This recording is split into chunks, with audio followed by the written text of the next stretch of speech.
牛实验知道我拿了他妈10万块和他断绝关系，他差点没自杀。那段时间，他在办公室待到很晚，有的时候都不回家。哎，等，你说的这个事情是发生在2年前吗2年前，我真的后悔死了。你说我是个什么东西啊，秦小冲？可是我太需要那10万块钱创业了。我正是用那10万块钱注册了天使公司。我当时一遍一遍地对自己说：“燕儿，你就是天使，天使以后就是你的。”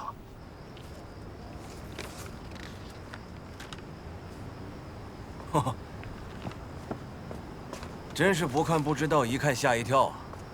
我要做检讨啊！原来我们棚户区有这么多请愿的群众，大家有这么强烈的拆迁的愿望，我今天才知道。吕书记，谁不想住大房子啊？就是，对。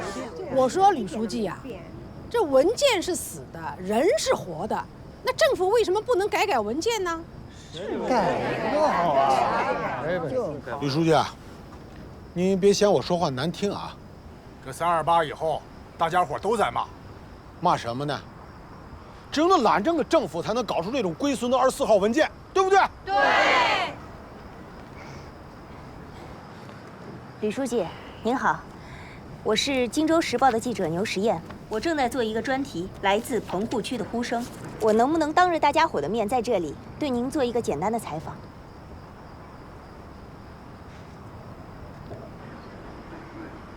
现在，我基本上可以洗脱牛实验的嫌疑了。但是他妈石红杏，洗脱不了嫌疑。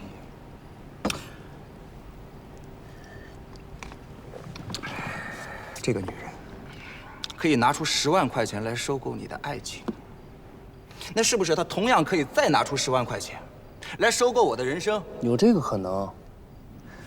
石红杏是什么人啊？她不是一个简单的女人。哎呦，行，咱们不聊这个了。你回来了，开心，咱们说点快乐的。小周，你回来了，那我们呢，就在天使公司好好干。我是大天使，你是2天使，我们俩合作就没有过不去的坎儿。吕书记，群众的呼声您今天听到了，大家对于24号文件这么大的批评，这么大的反对，您也听到了。我想请问吕书记，国家层面的过时文件都可以撤销，这些年也撤销了不少，为什么我市这个制定于5年前的24号文件就不能撤销呢？当然可以撤销，但是要经过调查研究，要走一定的程序，而且要选择一个相关利益方都合适的时机。你比如说，这个24号文件它规定了，要达到95%以上居民同意才可以拆迁。但是我们最新的调查结果表明，没有达到这个标准。怎么办呢？再出台一个新政策，让它达标，这样合理吗？大家伙儿也可以说说看吧。我们怎么说呢？对吧？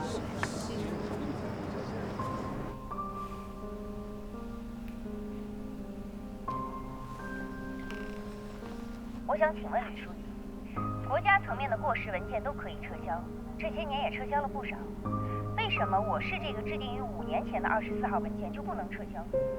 当然可以撤销。那政府有没有考虑过绝大多数棚户区居民对美好生活的期望呢？这种看似合理的拆迁制定，当真合理吗？政府到底是被少数人挟持了，还是不干涉混日子？这到底是不是不负责任的做法呢？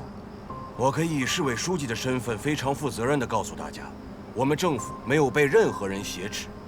24号文件当年出台的时候，也得到了社会各方面充分的肯定。现在不过是时过境迁，它不合时宜，有些局限性罢了。可是现在的情况发生了变化，随着房价的上涨，城里的很多老百姓也从之前的抗拒拆迁，到现在的积极欢迎拆迁。我们记者这几天的采访当中，也听到了许多群众的反映，这里面好像还涉及了一些基本公平的问题。一座城市的棚户区居民也应该享受到这座城市房价上涨的好处，获得房产的增值。我听说这里的房价也涨了一些吧？啊？没有吗？没涨，基本可以忽略不计。哦，这倒是个新情况。我知道了，我们今天的采访就先到这儿。吕书记，我还有几个问题。我们再约一个时间，好吧？你们今天提出的所有的愿望我都记住了，任何事情都要走一定的程序，给我们一点时间。但是你们要相信，你们过上幸福的生活，才是我们最根本的目的。谢谢大家。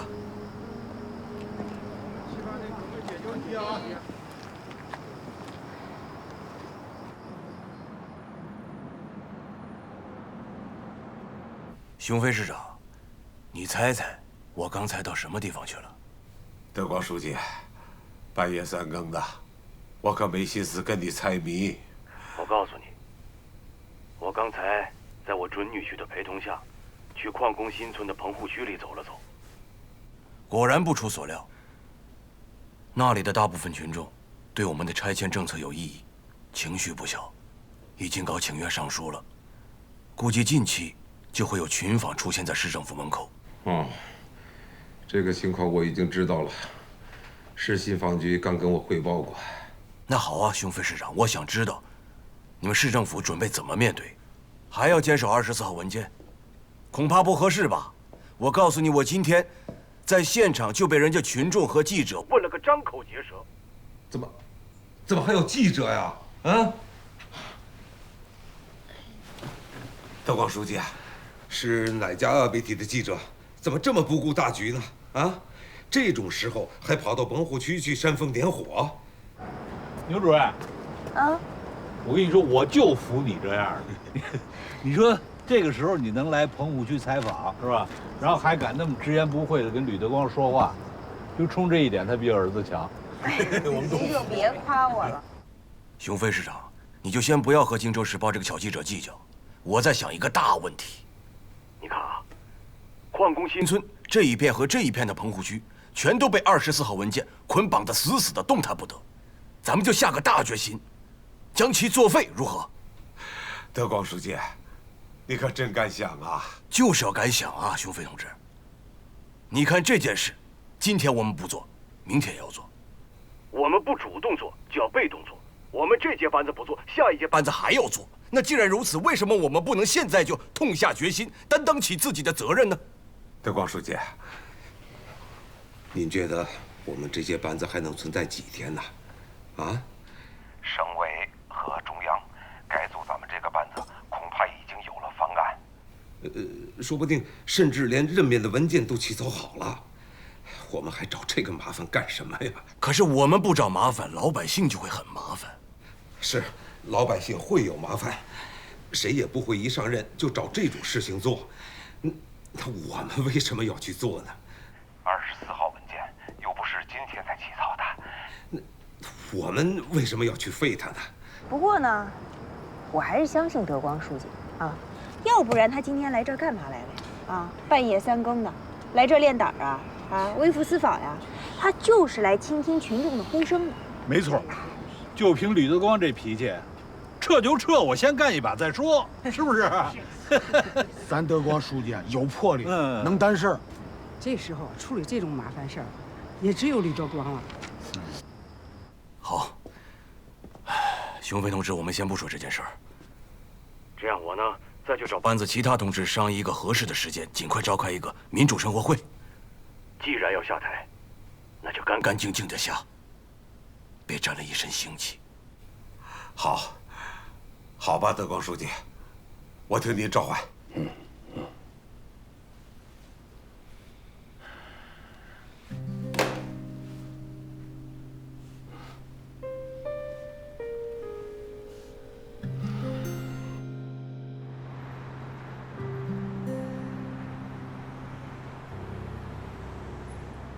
你给齐班打个电话，让他这两天抽空到集团总部来一下。好的，我今天就跟他联系。他到了之后，让他立即来见我。还有些别的事我要跟他谈。明白了。对了，大哥，昨天荆州纪委来了一个电话，说是李公权行贿受贿案，荆州检察院考虑要立案了，要求我们移交李公权。这个先不要理他们，荆州纪委管不了我们。可是荆州纪委只是打招呼，如果检察院真的立案，我们是扛不住的。我们的单位都在他们的地盘上。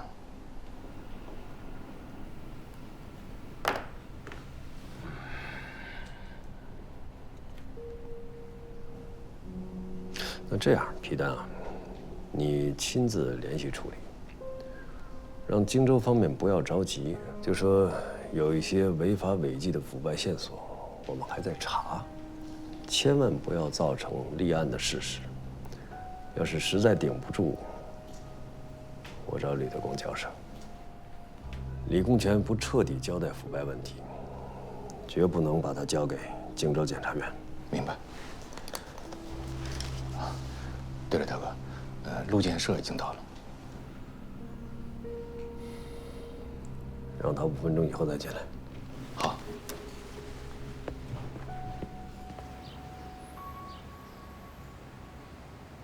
这篇稿子是吕德光书记让发的。嗯，吕德光？对呀。牛十燕儿，你也不怕风大闪了你的舌头？哎，还真被你说准了。棚户区这次的风啊，刮得确实不小，半夜3更把吕德光书记给刮过去了。我是亲眼见到啊，他向棚户区的居民征求意见，当场对他进行了采访，并且对他的指示进行了录音。你还有录音？放出来我听听。范家慧同志，我和市委支持《荆州时报》牛记者报道矿工新村棚户区的民生民情。齐书记啊，我跟你这么说吧，石红杏对林满江的崇拜已经到达了变态的程度。只要是林满江说的，他100%执行。有个事儿我跟你说，你别见笑啊。石红杏一直保留着林满江历年来的讲话记录，从当年的荆州电厂到现在的北京总部。我的天哪，那得多少个笔记本啊？你们家放得下吗？170多本吧，还在增加呢。哎，这回林满江到荆州来，所有的讲话又都全记下来了，跟宝贝似的，藏在他那办公室的文件柜里。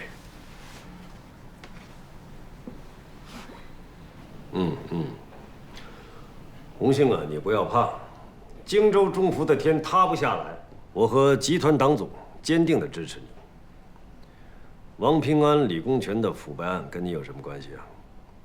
王平安是王平安，你是你，你是我看着一步一个脚印走过来的，你的清正廉洁我清楚。好了，就先说到这儿吧。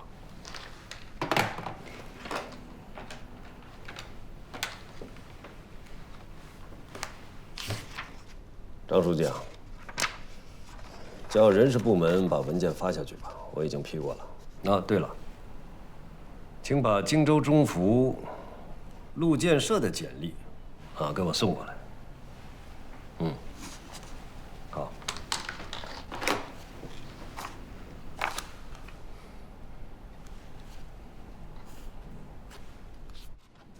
德光书记一开始就有一个估计，他就知道这篇稿子发不出来。你说，这估计是什么意思啊？意思是你胆小怕事儿呗，是比较谨慎。我当然谨慎了，我要是不谨慎，你们饭碗早丢了。但是德光书记让我告诉你，他和市委这次支持咱们发稿。我怎么听着总是感觉哪里有点不对啊？哪儿不对啊？我怎么感觉像是你逼着德光书记表的态啊？我的天哪！你也不怕风大闪了自己的舌头？吕德光是谁呀？我敢逼他表态？来，范社长，你，请你逼一个给我看看。你把那个德光书记最后表态那个录音再给我放下。再放一下啊。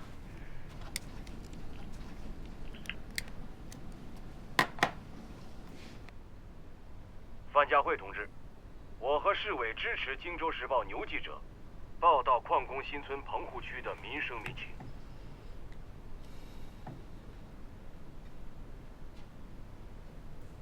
所以啊，齐书记，林满江下令花47个亿买俩烂矿，他石红杏能不买吗？他对林满江啊，只有崇拜，没有怀疑，甚至早就失去了怀疑的能力。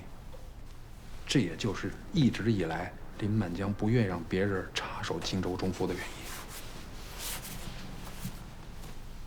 如果这件事情真是这样的话，那就太可怕了。老牛，我也不瞒你，这笔交易一直有人在盯着，《荆州时报》的记者也在跟踪。都不止这些，我上回跟你说了，你还记得吧？几个小股民在香港把我们给告了，说的也是这件事儿啊。那矛头都指向石红杏，你说我能不替石红杏担心吗？他让人卖了还替人数钱，所以在民主生活会上，你才故意跑题的，对吧？是啊，我得让大家知道啊，荆州中府幕后有人操纵啊。你想说这个操纵人就是林满江？没错，就是他，一个心怀叵测的云雾山中人。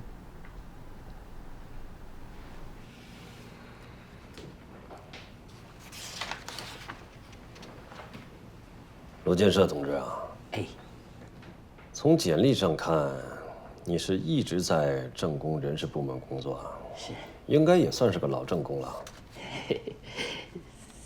在您面前，我哪敢称老啊？我在董事长面前，也就是个小职员。什么董事长、小职员？我呀，林家铺子一个掌柜的。林董事长，你别误会，我没说过林家铺子。我跟石红杏同志搭班子，在工作上有点分歧，但是肯定他有时候他可能是误解我了。说了也没关系，你现在就可以在我面前说嘛，啊，有则改之，无则加勉嘛。党内不许搞团团伙伙、帮派山头，企业作为像我们这样的大型企业，就更不能搞团团伙伙、帮派山头了。是，我们中福集团，从来没有山头帮派嘛。刘秘书，根据我们报社记者牛世燕说，这句话是前天晚上德光书记去棚户区视察的时候说的。你知不知道这个事儿？不知道。哦，不知道。那能不能麻烦你帮我落实一下，问一问德光书记，他前天晚上是不是去棚户区视察了？有没有下达这样一个重要的指示？啊，好的，范总编，我马上给你落实。谢谢。我手下的这位记者同志很能干，对德光书记这个重要的指示还进行了录音。可是我还是不太放心的下。328事故以后，棚户区的群众反应很强烈，我们也下了内参，对舆论的导向十分的谨慎。老板，我说你也谨慎过头了吧？好的，刘秘书。好，那你多费心。好的，谢谢，再见。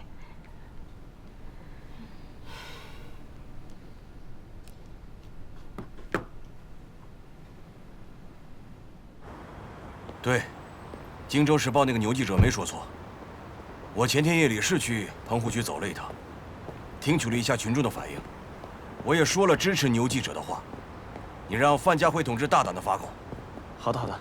还有你跟那个小范再说，他们报社的那个牛记者，有立场，有温度，没有在棚户区人民群众困难面前闭上眼睛，要好好的表扬人家一下。好的，书记。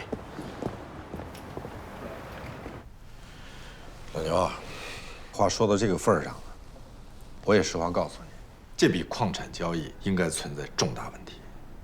查账的财务公司对这笔账的真实性，居然不愿意出示意见。哼！作为上市公司老总，你应该清楚这里面意味着什么吧？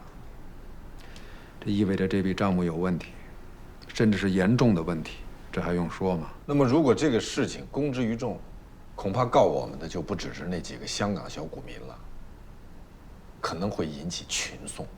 所以我提出让大股东原价抱回家玩去。那么更大的一个问题又来了，财务公司的同志告诉我，京丰京盛矿的目前估价是14亿9千万。那么那个32亿1千万的差价损失，算谁的？谁来负这个责？齐书记，这就是我非常担心的呀。这根本就是监守自盗的买卖。经手人皮丹和石红杏，幕后策划大老板林满江。哎，我还听有传言说交易方傅长明，还专门给林满江买了一架公务专机。老陆，你坐。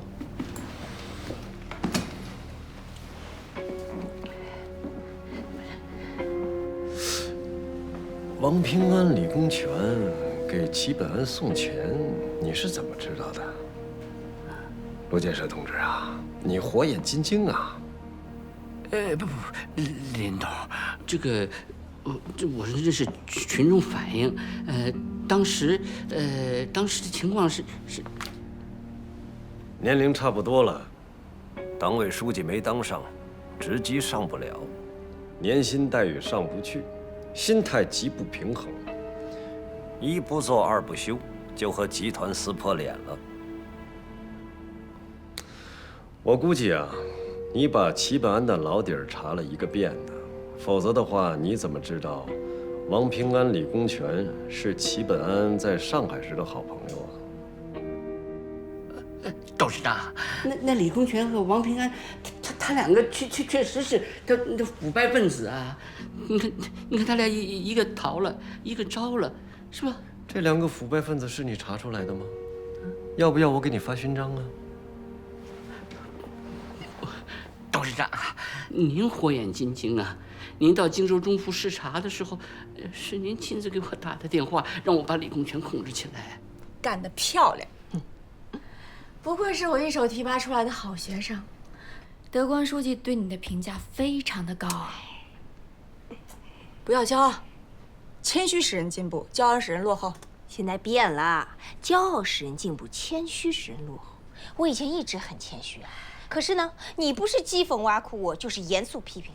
你看我一骄傲，德光书记和你都表扬我。好了好了，别贫了，你的这一篇棚户区的深度报道，就发这一期的特稿。给你3个整版。对了，抓紧时间给我补一些照片。德光书记和群众呢？哎，不对呀，这次不是说好了发陈英成的英雄事迹吗？啊，我都排好版了。陈英成不配合，小王的稿子是瞎写的，撤了。那小王的公分怎么算？人英雄事迹白写了？没白写，公分照给。稿子呢也不是不能用，做留用稿备用。好嘞，那我赶紧挑几张图，让小王帮忙排版发稿。快去。好嘞。陆建设同志啊，你的简历现在就放在桌子上，如果你想看的话，你可以看看，看看这次对你的考察，看看群众是怎么对你评价的。你听我说，董事长，你别再一口一个董事长了，我就是一个国有资产的经营管理者。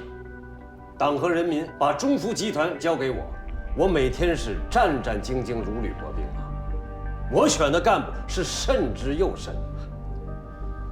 有人说中孚集团是林家铺子，老陆，你见过我这样大公无私的掌柜吗？我说过中孚集团不存在任何铺子，这句话是负责任的。李公权现在不是被双规了吗？督促他继续交代，不管涉及到谁，涉及到任何人，哪怕是齐本安有问题，也绝不姑息。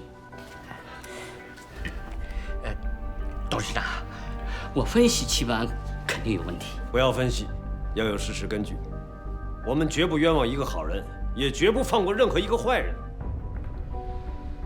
陆建设同志啊，董事长，你不要以为齐本安是我提拔的，在我这里就可以网开一面。No， 在我这里只有党纪国法，没有个人私情。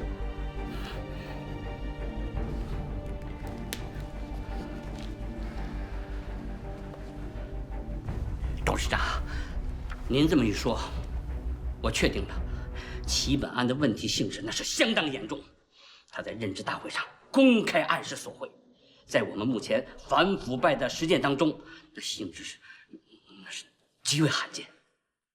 林满江心里不无忧虑。刚过去不久的中央纪委2次全会，把反腐倡廉建设提上了新的政治高度，各级纪委严防死守。而眼下的荆州中府已经是风雨前夜了。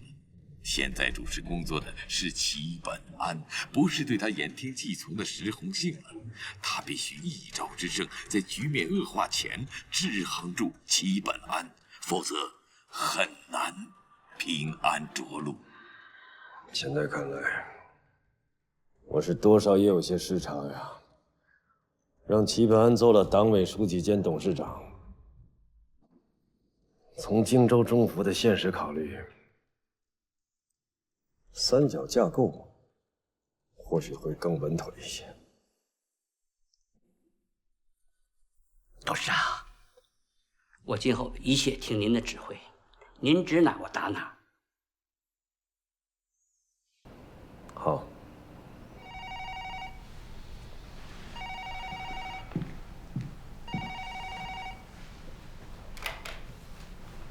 喂。哟，皮主任，好久不见。哎呀，你真是厉害啊！从皮董摇身一变，成了集团办公室主任了。难怪牛俊杰说你是任凭风浪起，稳坐钩鱼台啊。怎么，皮主任？是您对我们荆州有什么工作指示，还是咱们林董有什么指示啊？哎呀，齐书记，我哪敢指示您呢？再说了，您可是我三哥呀！你别这么客气，有什么事儿你说。哎呀，齐书记啊，林董有重要指示，让您赶快进京来见他。2个事啊，一要和您谈工作，2是80年大庆的事儿。好，你转告林董，我也正要向他汇报呢。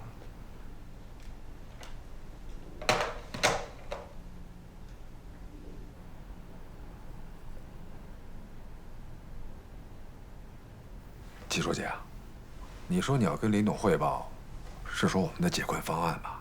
那个方案他已经知道了，我让石红杏报过去的。那估计他对这个方案有反应了。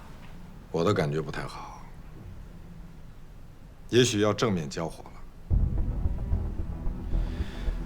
老牛，你能不能再具体的跟我谈一谈那个副总的情况？他那架公务飞机又是怎么回事？这个副总我清楚，他当年啊就是跟钱荣成、黄清源他们一起靠倒卖煤炭起家的，后来因为介入资本市场发了，手里握着大概8000个亿的资产，还掌握着海内外5家上市公司和1个全国性的房地产公司，其中有纳斯达克上市的长明科技、香港上市的长明保险、新加坡上市的长明信息、上海上市的长明电力、深圳上市的长明运输局。是荆州，也是整个汉东省唯一一家拥有公务飞机的企业。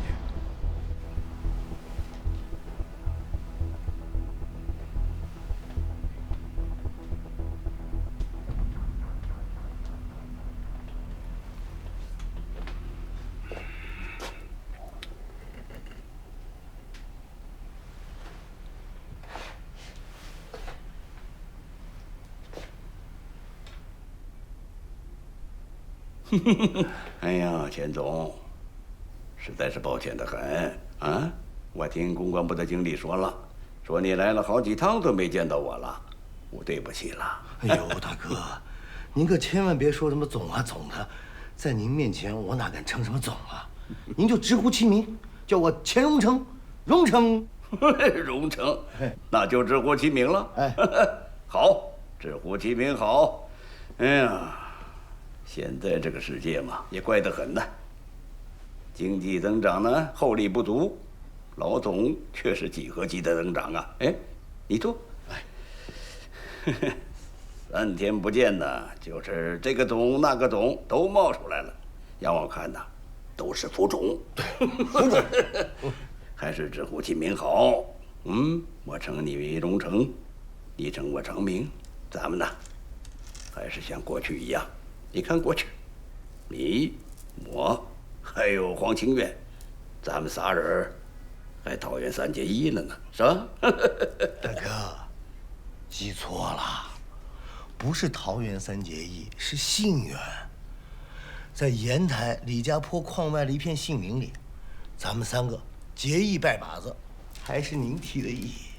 啊，对，我最大嘛，我老大，黄清源老3，你是老2，对，是吧？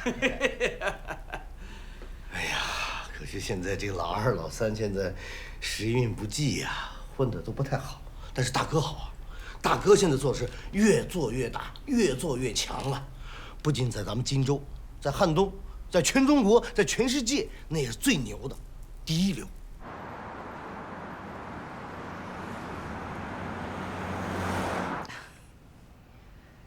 你想多了吧？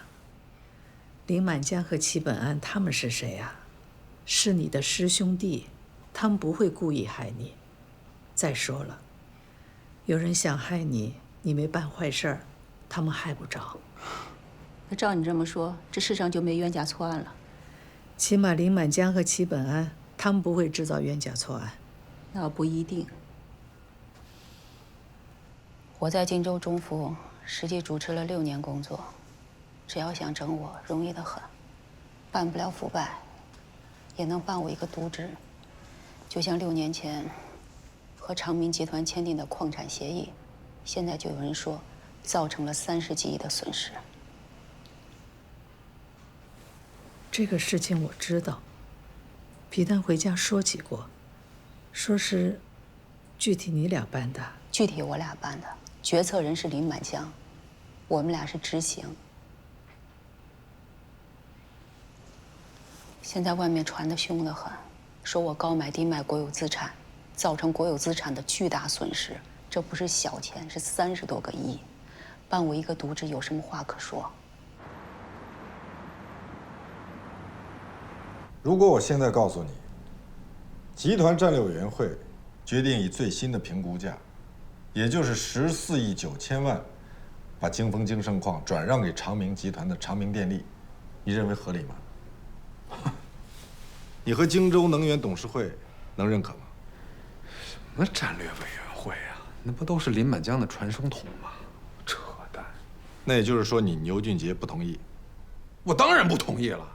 我上报的方案很清楚，我47个亿从你们大股东手上拿过来的，你们大股东必须原价收回去。如果你们愿意以14亿9千万，重新转让给长明集团，那跟我们没关系。因此造成的国有资产流失，也跟我们荆州能源无关，该谁负责谁负责。荣成啊，我佛慈悲，家莫之手，普度众生，几百个亿、几千个亿，那不过都是数字吗？有意义吗？没有啊！所有的物质财富，它都是属于众生者也。哎呀，大哥，您现在这修为真是修炼到家了，对世事人生那都看透了。我现在呢，就想追求大哥这种境界，但是我做不到。修为不够。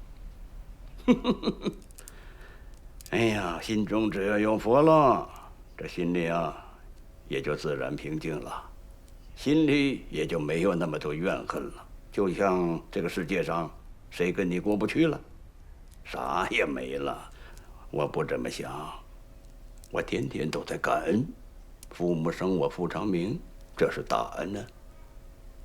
活过困难时期没有饿死，这是大恩；能生在这个盛世，这也是大恩；结识你和清源，这也是大恩。我父长明何德何能，能够结识你们俩呀？要不是你们两个最早的点拨我，我能有今天吗？我感恩呢。大哥，你这话说的太好了，你让我无地自容啊！我钱荣成何德何能啊？更要命的是，林满江一手掌控的集团战略委员会，不但决定甩掉金凤金盛矿，还要甩给傅长明的长明集团。林满江是怎么回事啊？5年前47亿买进，5年后15亿卖出，还是原来的买主？是，他这是糊涂了，还是作得很呐？昨天晚上我们家老牛骂了我一夜，吓出我一身冷汗。现在老牛去找齐本安汇报了，看齐本安怎么说吧。现在他是一把手。荣成啊，我知道你和你的钢铁集团现在遇到了一些困难。我跟你一样着急。虽然你来了几趟，我都不在，你我也没见着面，但是呢，你我心中都是有佛的人，我能不让你一把吗？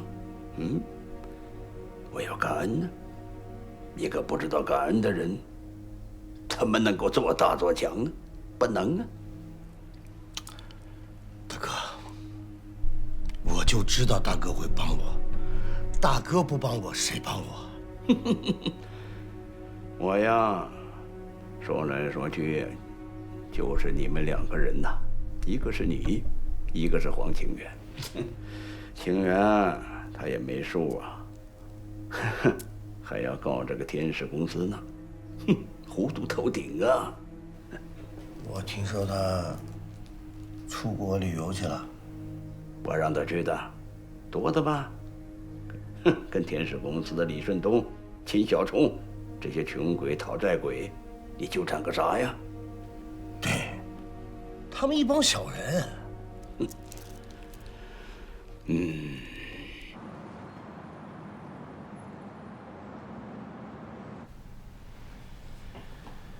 据我所知，荆州中孚和长明集团合作的不只是荆州能源一项，起码还有荆州证券和长明保险吧？是啊，荆州证券第1大股东就是咱们荆州中孚，第2大股东就是长明集团。虽说咱们荆州中孚是第1大股东吧，但是只占了10%的股权。哎，这些合作都是在林满江的授意下，甚至是指示下，由石红杏完成。这个事实说明，荆州中孚和长明集团的关系很不一般啊，其历史渊源应该相当深远。可问题是，长明集团可查的公司历史也就10几年，公司起家时也正是跟我们的上海中孚合作开始的。哎呀，荣成啊，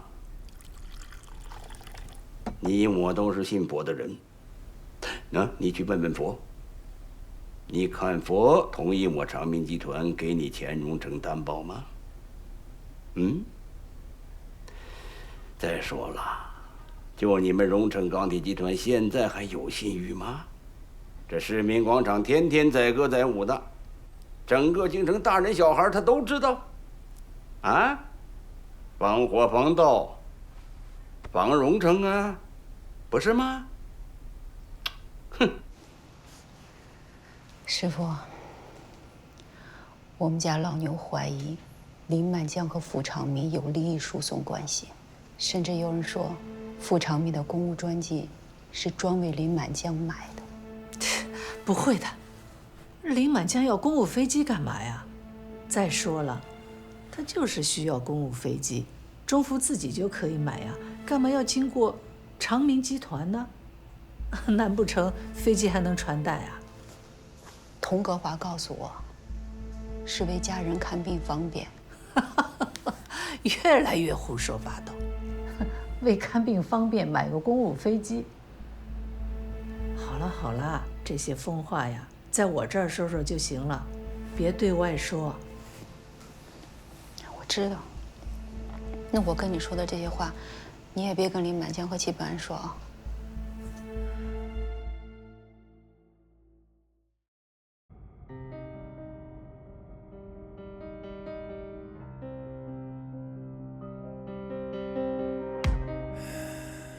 无所谓孤独，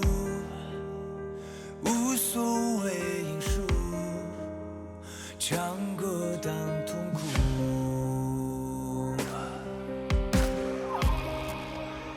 人生的脚步，追逐着幸福，总有风雨骤。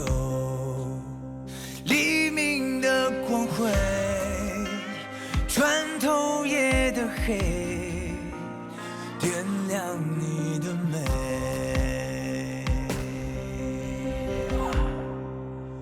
谁搬就搬退，流星的不睡，生命的机会。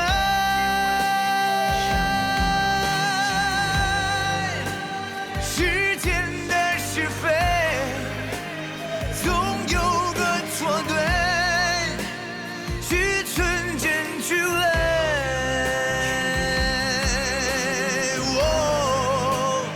烟雾会散在明月的两头，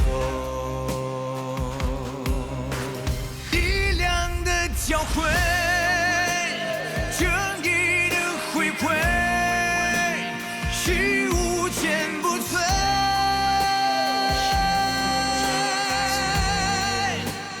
的人心相随，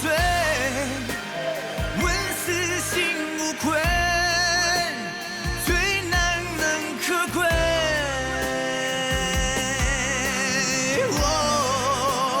光明都洒在清风的左右。